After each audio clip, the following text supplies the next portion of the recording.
கோபண்ணா, காங்கிரஸ் டெல்லியில் நிலவரம் இப்படி ஏன் இவ்வளோ பெரிய சறுக்கல்? நாங்கள் கடந்த காலத்தில் 1998லேருந்து 2013 வரைக்கும் ஒரு 15 ஆண்டு காலம் இன்றைக்கி உலகத்தின் மிகச்சிறந்த நகரமாக அதை மாற்றிய பெருமை ஷீலா தீக்ஷித் உண்டு. 60க்கும் மேற்பட்ட மேம்பாலங்கள், மெட்ரோ ரயில் எல்லாம் செஞ்சு ஒரு கரப்ட் ஃப்ரீ கவர்மெண்ட்டை கொடுத்தாங்க. அந்த 15 ஆண்டுகளுக்கு பிறகு அடுத்து ஆம் ஆத்மி வெற்றி பெற்று 10 ஆண்டு காலம் ஆட்சி பண்ணியிருக்காங்க. இந்த தேர்தல் தீர்ப்பு பொறுத்த வரைக்கும் இது rejection of Aam Aadmi party தான். அந்த ஆன்டி இன்கம்பன்சி அவங்க கடைசியில் எந்த ஊழலை எதிர்த்து அண்ணா ஹசாரே போராட்டத்தில் பங்கேற்று அதை பயன்படுத்தி ஆட்சிக்கு வந்த ஒரு முதலமைச்சர் அரவிந்த் கெஜ்ரிவால். அந்த பயன் அண்ணா ஹசாரே நடத்திய போராட்டத்தின் பயனை தேர்தல் அரசியலில் அறுவடை செய்தவர் தான் அரவிந்த் கெஜ்ரிவால். அவர் 10 ஆண்டு காலம் அவர் ஒரு நல்ல ஆட்சியை கொடுப்பாரு, ஒரு க்ளீன் கவர்மெண்ட்டை கொடுப்பாருன்னு தான் நினச்சாங்க. ஆனால் பின்னால் நிறைய ஊழல் குற்றச்சாட்டுகள், அந்த ஊழல் குற்றச்சாட்டுகள் வந்துச்சு, ஆன்டி இன்கம்பன்சி இதெல்லாம் இருந்து ஆம் ஆத்மியை அவர்களை ரிஜெக்ட் பண்ண ஒரு வெர்டிக்ட் தான் இது. அப்படி தான் நீங்கள் பார்க்க இதில் காங்கிரஸ் நாங்கள் ஒன்றும் கவர்மெண்ட்டில் இல்லை. அதே போல் பிஜேபி இன்னொரு பக்கம் என்னன்னா ஒரு முதலமைச்சரை முன்னிலைப்படுத்துகிறார். அந்த முகம் தேர்தல் பிரச்சாரத்தில் நரேந்திர மோடியே ஒரு முகமாக முன்னிலைப்படுத்தப்பட்டு அவர்தான் தேர்தல் பரப்புரையை மேற்கொண்டார். எந்த மாநிலத்தில் எந்த தலைவரும் முன்னிலைப்படுத்தலை. ஏற்கனவே மதன்லால் குரானா, அப்புறம் இது மாதிரி யாராவது முன்னிலைப்படுத்தப்பட்டாங்க. அவங்க மோடி வந்தாரு, காங்கிரஸ்லயும் சுஷ்மா சுவராஜ் இவங்கெல்லாம் முன்னிலைப்படுத்தப்பட்ட காலம் ஒன்று. முதலமைச்சரை முன்னிலைப்படுத்தி தேர்தல் நடந்தது. ஆனால் இந்த தேர்தல் அப்படி இல்லை. இந்த தேர்தலை பொறுத்த வரைக்கும் என்ன நடந்ததுன்னா, கடைசி 2.5 ஆண்டுகள் ஆம் ஆத்மி இந்த ஊழல் குற்றச்சாட்டு, கல்வி அமைச்சர் கைது, முதலமைச்சர் கைது, இதில் அரசு முடக்கப்பட்டு இன்னொரு முதலமைச்சரை தேர்வு செய்ய வேண்டிய நிலையெல்லாம் ஏற்பட்ட பிறகு அரசு எந்திரம் செயல்படலை 2 வருஷமா. அதனால மக்கள் என்ன நினைக்கிறாங்கன்னா, ஒரு 1.5 கோடி மக்கள் இருக்கு இல்லை, 1.5 கோடி மக்கள் இருக்கிற சிறிய மாநிலம் அது. ஜார்க்கண்ட் அல்ல, அது தமிழ்நாடு அல்ல. அங்கே டெல்லியில் லெப்டினன்ட் கவர்னருக்கு கூடுதலான அதிகாரம் இருக்குது. காவல்துறை உள்ளிட்ட பல அதிகாரம், சர்வீசஸ் டிரான்ஸ்ஃபர் போன்றதெல்லாம் வழக்கு நீதிமன்றத்தில் போய் வந்தாலும் பெரும் பிரச்சனை இருக்கு. ஆட்சி நடத்துவது டெல்லியில ஆளுநர் அதிகாரத்தை துஷ்பிரயோகம் செய்கிறார், ஆட்சியை நடத்த விடல அப்படின்னு பல புகார்கள் போச்சு. அது உச்ச நீதிமன்றம் வரைக்கும் போச்சுது. இவ்வளவு விமர்சனங்கள் பாஜக மேல இருந்த பிறகும் பாஜகவுக்கு மீண்டும் வாய்ப்பு கொடுத்திருக்கிறாங்க. காங்கிரஸ் வாய்ப்பு கொடுக்க தவறிட்டாங்க. தமிழ்நாட்டில் ஆளுநர் மூலமாக மக்களால் தேர்ந்தெடுக்கப்பட்ட திராவிட முன்னேற்ற கழக அரசை முடக்குவதற்கு கடும் முயற்சி மேற்கொண்டாலும் அதையெல்லாம் எதிர்த்து இன்றைக்கு ஒரு அரசு மக்கள் நலன் சார்ந்த அரசை திமுக தலைவர் ஸ்டாலின் நடத்துகிறார். ஆனால் அதே போல் கெஜ்ரிவால் அந்த மாதிரி செயல்பட முடியல. ஏன்னா அவர் பல குற்றச்சாட்டுக்கு ஆளாகி சிறைக்கு போக வேண்டிய நிலை ஏற்பட்ட பிறகு மக்கள் நம்பிக்கை இழந்துட்டாங்க. அதனால என்னாச்சு, ஆல்டர்னேட் யாருன்னு பார்க்குறப்போ ஆல்டர்னேட்னா 27 வருஷம் ஆட்சியில் இல்லாத மோடி அவர் கொடுத்த வாக்குறுதிகள், குடிசை மாற்று திட்டங்கள், பல இதெல்லாம் அறிவிச்சிருக்காங்க. அதில் அவர்கள் என்னென்னா, இந்த மத்திய மாநில அரசுக்குள்ளே ஒரு மோதல் இல்லாமல் ஒரு கவர்மெண்ட் இருந்தால் தான் எங்களுக்கு நல்லது என்று நினைக்கிற ஒரு சிந்தனை மக்களுக்கு வந்திருக்கலாம், வாக்களித்திருக்கலாம். பிஜேபி பாஜக வெற்றி பெறதுக்கு காங்கிரஸும் துணை இல்லை. காங்கிரஸ் ராகுல் காந்தி கடுமையாக அரவிந்த் கெஜ்ரிவாலை செய்த விமர்சனம் பாஜக வெற்றி பெறதுக்கான ஒரு வழிவகுத்துருச்சா? நான் சொல்கிறேன், காங்கிரஸ் கட்சியை பொறுத்தவரை இந்தியா கூட்டணி வெற்றி பெறணும் அப்படின்ற மனப்பான்மை எங்கள் தலைவர் ராகுல் காந்திக்கு உண்டு. அப்படித்தான் கர்நாடகாவில் நாங்கள் அதிக இடங்களை வெற்றி பெற்றாலும் பாஜக வரக்கூடாதுன்னு குமாரசாமி முதலமைச்சராக்கி துணை முதலமைச்சராக பரமேஸ்வர் கொண்டு வந்தோம். அதே போல் மகாராஷ்டிராவில் எந்த நிலையிலும் நாங்கள் சிவசேனாவோட ஒத்து போக முடியாது. இருந்தாலும் பிஜேபியை வீழ்த்துவதற்காக, வரவிடாமல் தடுப்பதற்காக சிவசேனா, என்சிபி, காங்கிரஸ் கூட்டணி அங்கே நாங்கள் ஆட்சி அமைத்தோம். ஆக விட்டு கொடுக்குற மனப்பான்மை, பாஜக ஆட்சி வரக்கூடாது, பாஜக வளரக்கூடாது, காங்கிரஸுக்கு உறுதியா எங்களுடைய முதல் எதிரி பாஜக தான். எந்த இடத்துல நீங்க தவறு? ஏன்னா நான் சொல்றேன், ஏன்னா கோவா, குஜராத், ஹரியானா இந்த மாதிரி இடங்கள்லாம் இந்த ஆம் ஆத்மி போட்டியிட்டு காங்கிரஸின் வெற்றி வாய்ப்பை பாதித்ததை நீங்கள் நினைவில் கொள்ளணும். இன்றைக்கி டெல்லியில் நாங்கள் தான் ஆம் ஆத்மி வெற்றியை பாதிச்சோன்னு சொல்கிறாங்க, குற்றச்சாட்டு இருக்கு. அந்த குற்றச்சாட்டுக்கு என்னுடைய பதில், இந்த 3 மாநிலங்களிலும் அவர்கள் கட்சி எங்கள் தனியாக நின்று பாஜக எதிர்ப்பு வாக்குகள் சிதறுவதற்கு காரணமாக இருந்தது ஆம் ஆத்மி பார்ட்டி. அப்படின்னா நீங்கள் கூட்டணி வைக்கிறதுக்கு மக்களவை தேர்தலில் கூட்டணி வைத்தோம், இந்த முறையும் கூட்டணி வைக்க நாங்கள் முயற்சி பண்ணோம். ஆனால் ஆம் ஆத்மி அதுக்கு ஒத்துக்கலை, அந்த கூட்டணி வரலை. அதனால அவர்கள் தனியாக நின்றார்கள். வலிமையாக தங்களுடைய பிரச்சாரத்தை கட்டமைச்சிருக்கலாம்.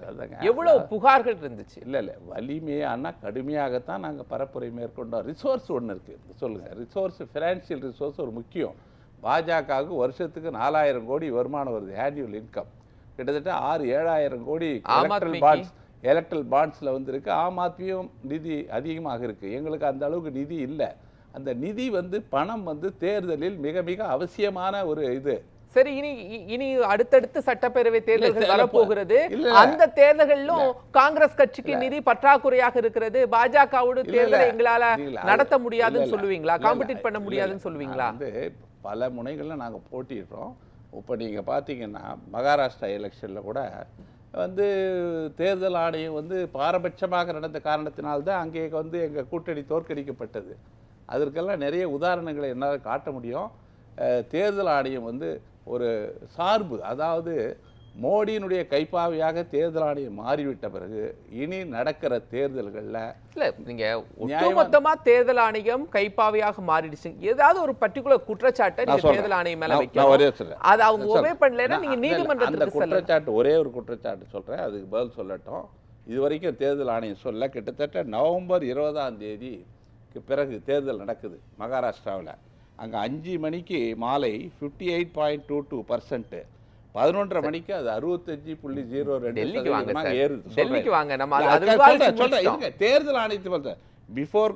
ஆனால் கண்ட அது ஓட்டு கவுண்டிங் முன்னால் அது 66% ஆகுது. கிட்டத்தட்ட 8% இன்க்ரீஸ் ஆகி கிட்டத்தட்ட அன்னைக்கு பாத்தீங்கன்னா நீங்க 65 லட்சம் ஓட்டு அதிகமாகுது. நிறைய விவாதிச்சோம். இதெல்லாம் டெல்லியில என்ன பிரச்சனை நடந்தது? தேர்தல் ஆணையம் பதிலே சொல்லல. டெல்லியில ஈஸியா உங்களுக்கு எங்க கோஆபரேஷன் பண்ணல? யாரு?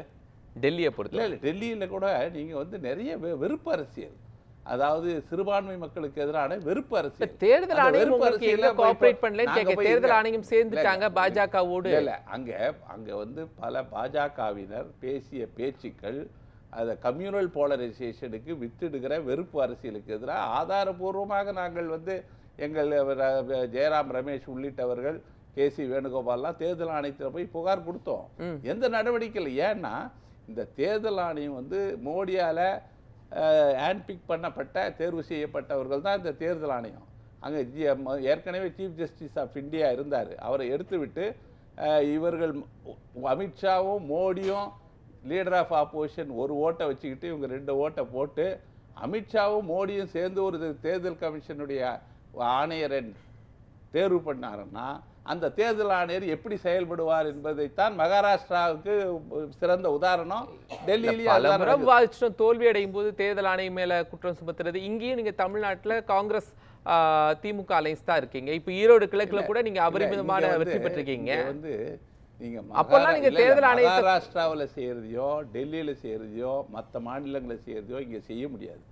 இங்க ஒரு வலிமையான கட்டுக்கோப்பான இந்த பாஜகவின் உத்திகளை எதிர்த்து முறியடிக்கிற ஒரு அரசு இருக்கு. இங்க விழிப்புணர்வு இருக்கிற மாதிரி வட மாநிலங்கள்ல கிடையாது. அந்த அளவுல நீங்க புகார் கொடுக்கலாமே சார். நீங்க அங்க பண்ண நீதிமன்றத்துக்கு செல்லலாம். எந்த புகாருக்கு அவர்கள் நடவடிக்கை நீதிமன்றத்துக்கு போகலாமே. இல்ல, நீதிமன்றத்துக்கு போயிருக்கு. கபில் சிபல் போயிருக்காரு, உச்ச நீதிமன்றத்தில் வழக்கு இருக்கு. இது மகாராஷ்டிரா தேர்தல் இதை பற்றி வழக்கு இருக்கு. இன்னைக்கு இப்போ ஈரோடு கிழக்கில் நாங்கள் வெற்றி பெற்றிருக்கிறோம். கிட்டத்தட்ட 90,000 வாக்குகள் வித்தியாசம். ஏற்கனவே 67,000, இப்போ 90,000. இப்போ ஆம் ஆத்மி அங்கே டெல்லியில் அவர்கள் வெற்றி பெற்றிருந்தாலும் இங்கே நாம் தமிழர் கட்சி இன்னைக்கு அதிகமான வாக்குகளை பெற்றிருந்தாலும் அதுக்கு திமுக வேட்பாளருக்கு எதிரான வாக்குகளை தவிர அது நாம் தமிழருக்கான வாக்குகள் அல்ல. ஏற்கனவே 10,000 வாங்கினாங்க, இப்போ 10,000 கூடுதலாக வாங்கியிருக்காங்கன்னா அது அதிமுக வாக்காக இருக்கலாம், பாஜக வாக்காக இருக்கலாம், அல்லது தேமுதிக இந்த மாதிரி கட்சிகளுடைய வாக்குகளை. திமுகவுக்கு அதிகரித்திருக்கக்கூடிய வாக்குகள் யாருடைய வாக்குகளா இருக்கும்னு நினைக்கிறீங்க? அது ஏன்னா அதுக்கு இயல்பாக அதுக்கு கிடைக்கிற வாக்குகள். அது இந்த அரசு ஆன்டி இன்கம்பன்சி இருக்குன்னு ஒரு கடுமையான பரப்புரை திமுகவுக்கு எதிராக பிரச்சாரம் பண்ணிட்டு இருந்தாங்க. அந்த ஆன்டி இன்கம்பன்சி இல்லை என்பதை ஈரோடு கிழக்கு சட்டமன்ற தேர்தல் நிரூபித்திருக்கிறது. சீமான் போன்ற கட்சிகளுக்கு, அதாவது தேர்தலில் தோற்பதற்காகவே ஒரு கட்சி இருக்குன்னா அது நாம் லட்சுமி மேடம் கேட்ட கேள்வி உங்கள்கிட்ட, இந்தியா பிளாக் ஏன் இணைந்து செயல்படல? அடுத்தது இந்தியா பிளாக்குடைய நிலைமை என்ன? இல்லை, இந்தியா கூட்டணி இன்னைக்கு இணைந்து செயல்படலைன்னா ஒவ்வொருத்தருக்கும் ஒரு அஜெண்டா இருக்கு. இனி செயல்படுவீங்களா? இல்ல, நான் சொல்றேன், இன்னைக்கு அடுத்த கட்டமா அதனுடைய நிலைமை என்னன்னு காங்கிரஸ் இருக்காங்க, அவங்க ஒரு அஜெண்டாவோட செயல்படுறாங்க. மம்தா பானர்ஜி, அப்புறம் இவர் உத்தரப்பிரதேசத்துல அவங்க தனியா ஒரு சமாஜ்வாடி பார்ட்டி, அகிலேஷ் யாதவ். கடுமையா அரவிந்த் கெஜ்ரிவாலை விமர்சிச்சிட்டீங்க, ஊழல்வாதின்னு சொல்லிட்டீங்க, அவரால் எதையும் செயல்படுத்த முடியாதுன்னு சொல்லிட்டீங்க, அவருக்கு எதிராக மிக ஸ்ட்ராங் கேண்டிடேட்டை போட்டு தோல்வி அடைய வச்சுட்டீங்க. இதன் பிறகும் இந்தியா பிளாக்ல ஆம் ஆத்மி தொடரும். நான் சொல்றேன், இந்தியா கூட்டணி ஒற்றுமையாக இருக்கணும், வலிமையாக இருக்கணும்ன்றதுல எங்கள் தலைவர்கள் தொடருமான்னு கேட்கிறேன். இல்ல, எங்களுக்கு இருக்கிற அக்கறையை போல மம்தா பானர்ஜிக்கு இருக்கணும், திமுகவுக்கு அவங்களுக்கெல்லாம் இல்லைங்கிறீங்க. திமுகவுக்கு காங்கிரஸுக்கு இருக்கணும்னு ஆசை, ஆனா மற்ற கட்சிகளுக்கு இல்லை, அந்த பார்வை இல்ல. காங்கிரஸுக்கு இருக்கிற அக்கறை, இந்தியா கூட்டணி வலிமை பெறுவதற்கு இருக்கிற அக்கறை, திமுகவுக்கு இருக்கிற அக்கறை, சரத்பவாருக்கு இருக்கிற அக்கறை, சிவசேனாவுக்கு இருக்கிற அக்கறை, அகிலேஷ் யாதவுக்கோ மம்தா பானர்ஜிக்கோ இல்லை, கெஜ்ரிவாலுக்கு முற்றிலும் இல்லை. இதுக்கு நாங்க லாலு பிரசாத் கூட ஆம் ஆத்மிக்கு ஆதரவு கொடுத்திருந்தாரு, உங்களுக்கு ஆதரவு கொடுக்கல? எல்லாம் கொடுக்கலாங்க. எல்லாமே என்னன்னா, அதாவது அவங்க பல உள்நோக்கத்தோட அந்த காரியத்தை, ஏன்னா காங்கிரஸ் கூட சேரணும்னு நினைக்கிறாங்க, ஆனா காங்கிரஸ் வலிமை பெறக்கூடாதுன்ற எண்ணம் இந்த கட்சிகளுக்கு இருக்கிறது. திமுக பிரச்சாரத்துக்கு வந்தாங்களா சார்? யாரு? திமுக அங்க டெல்லி தேர்தல்ல திமுக நிறைய தமிழர்கள் இருக்காங்க, ஒவ்வொரு தொகுதிகளிலும் தமிழர்கள் இருக்காங்க நிறைய பேர். இப்போ ஒரு கூட்டம் மாணவர் பேரணி நடந்தது, ராகுல் காந்தி எல்லாம் கலந்துக்கிட்டாங்க, திராவிட முன்னேற்ற கழகத்தை சேர்ந்தவர்களும் கலந்துக்கிட்டாங்க, கனிமொழி கலந்துக்கிட்டாங்க. எங்க காங்கிரஸுக்கு ஆதரவா நாங்கள்ல அவர்கள் நடத்திய பேரணியில் எங்கள் தலைவர் ராகுல் காந்தி கலந்துக்கிட்டாரு. நாடாளுமன்றத்தை பொறுத்தவரை காங்கிரஸ் கட்சியும் திமுகவும் டெல்லி தேர்தலை பொறுத்த வரைக்கும் திமுகவுடைய பிரச்சாரம் எப்படி இருந்துச்சு? திமுக அங்க பிரச்சாரம் செய்ய வேண்டும் என்று ஒரு அவசியம் கிடையாது, நிர்பந்தம் கிடையாது. அது இப்ப தமிழ்நாட்டுக்கு அப்பாற்பட்ட ஒரு எந்த மாநிலத்திலையும் போய் திராவிட முன்னேற்ற கழகம் பிரச்சாரம் செய்யல. கர்நாடகாவில் பிரச்சாரம் செஞ்சாங்க. காங்கிரஸுக்கு கர்நாடகத்துல தமிழர் இருக்காங்க, எங்க தமிழர் இல்லை? எல்லா ஊர்லயும் இருக்காங்க. அதனால அவர்கள் தமிழ்நாட்டு அளவில் தான் அதை பார்க்கணுமே தவிர மகாராஷ்டிரா எலெக்ஷன்ல பிரச்சாரம் பண்ணலையான்னு கேட்கக்கூடாது. இப்போ சிலர் பேர் பண்றாங்க. இப்போ தொல் திருமாவளவன் இதுல மகாராஷ்டிராவில் பண்ணாரு, டெல்லியிலையும் பண்ணியிருக்காரு. அவருக்கு கட்சின்ற அணுகுமுறை வேறு, திமுக எல்லாத்திலையும் பங்கெடுத்துக் கொள்ள வேண்டும் என்ற அவசியம் கிடையாது. அப்படிங்க நாம் தமிழர் கட்சி சீமான் தலைவர், அவர் பேசுவதுதான் கொள்கை. அவரை சுற்றி யாருமே நிரந்தரமாக இருப்பதில்லை. இன்று இருப்பார்கள், நாளைக்கு வெளியே போயிடுவாங்க. எல்லா கட்சிகளும் சார், அது மாதிரி எந்த கட்சியிலும் கிடையாது. கூண்டோட தமிழ்நாடு முழுவதும் இருக்கிற பல மாவட்ட தலைவர்கள், செயலாளர்கள் அறிவாலயத்தில் திமுகவில் போய் சேர்றாங்க. நான் பல பேர் கட்சியில் ஐயநாதன் போன்றவர்கள்லாம் போய் சேர்ந்தாங்க. யாரும் அவரோட இருக்க முடியாது. அந்த நிலையில் தான் அந்த கட்சி. காங்கிரஸ்ல கூட கூண்டோட வேற அணிகள் மாறினது, அதுல இருந்து இன்னொரு அணிகள் மாறினதெல்லாம் உங்களுக்கு தெரியும். 55 வருஷம் எம்எல்ஏவாக இல்லாம எம்பியாக இல்லாம இந்த கட்சியில இன்னும் நான் உணர்வுபூர்வமா இருக்கேன். நிறைய பேர் இருக்காங்க. நான் சொல்லல காங்கிரஸ் கட்சியில நடந்திருக்கிறது. நான் என்ன சொல்றேன், ஒரு அமைப்பு, ஒரு தலைவர்னு சொன்னா அவர்களுக்கு கூட தலகர்த்தர்கள் எப்படியும் நிரந்தரம். திமுகவில் எப்படி இருக்காங்களோ அது மாதிரி அதிமுகவிலும் இருக்காங்க. அந்த மாதிரி இருக்கணும். அப்படிதான் ஒரு கட்சியை நடத்த முடியும். நீங்க முதல்ல ஜனநாயகவாதியா இருக்கணும், பிறர் கருத்தை நீங்க கேட்கணும். நான் சொல்றதா நீங்க கேட்கணும்னா அது ஒண்ணு. அடுத்து இருங்க ஜனநாயகவாதின்னு சொல்றாரு, ஜனநாயகவாதின்னு சொல்ற, நாங்க தாங்க ராஜீவ் காந்தியை கொண்டு புதைச்சோம் அப்படின்னு ஒரு பேசுற, ஒரு ஈவிரக்கமற்ற, ஒரு கொடூரமான பேசுகிற ஒருவரை தமிழ்நாடு ஏத்துக்குவோமா? தமிழ்நாடு ஏத்துக்கோமா? இதுனா அரசியலா? இன்னொன்னு, பெரியாரா பிரபாகரனா பார்த்து வர்றாரு. என்ன ஒப்பீடு? பெரியாரோட பிரபாகரன் ஒப்பிட முடியுமா? பிரபாகரன் யார், பெரியார் யார்? பெரியார் இந்த தமிழ்நாட்டின் ஒரு சமூக சீர்திருத்தவாதி. இன்னைக்கு தமிழர்கள் சமூக நீதியாக சுயமரியாதையோடு பல உரிமைகளை பெற்றிருக்கிறார்கள் என்றால் அவர் தம் வாழ்நாளை அர்ப்பணித்தவர். அதற்காக இன்னும் வைக்கம் போராட்டம்லாம் சாதாரண போராட்டம். முழுமையா விமர்சிக்கலைன்னு நீங்க பேசுறீங்க. பாத்திமா என்ன அவர் சொல்றாங்கன்னா 1920 போராடி சர்க்கிள்களை மட்டும் நாங்க குறிப்பிட்டு சொல்றோம். என்ன சொல்றேன், நீங்க அவரை விமர்சிப்பதற்கு உங்களுக்கு என்ன தகுதி இருக்கிறது? குறைந்தபட்சம் தகுதி வேண்டாமா? இப்ப காந்தியை பற்றி கூட யார் வேணா விமர்சிக்கலாம். ஆனா அது விமர்சிப்பதற்கு ஒரு தகுதி வேணும். அவர்கள்லாம் விமர்சனத்துக்கு அப்பாற்பட்ட தலைவர்கள். மகாத்மா காந்தி, பண்டித ஜவஹர்லால் நேரு, தந்தை பெரியார், பெருந்தலைவர் காமராஜர். பெரியாரே தன்னை விமர்சிக்கலாம் தானே சொல்லி இருக்கிறாரு. பெரியாரே தன்னை விமர்சிக்கலாம் தானே. பெரியார் விமர்சனத்துக்கு உட்பட்டவர். அவர் கருத்தை விமர்சிங்க. ஆனா அவரை இப்படி பிரபாகரனோடு ஒப்பிடுவதெல்லாம் தமிழ்நாட்டு மக்கள் ஏற்றுக்கொள்ள மாட்டார்கள்.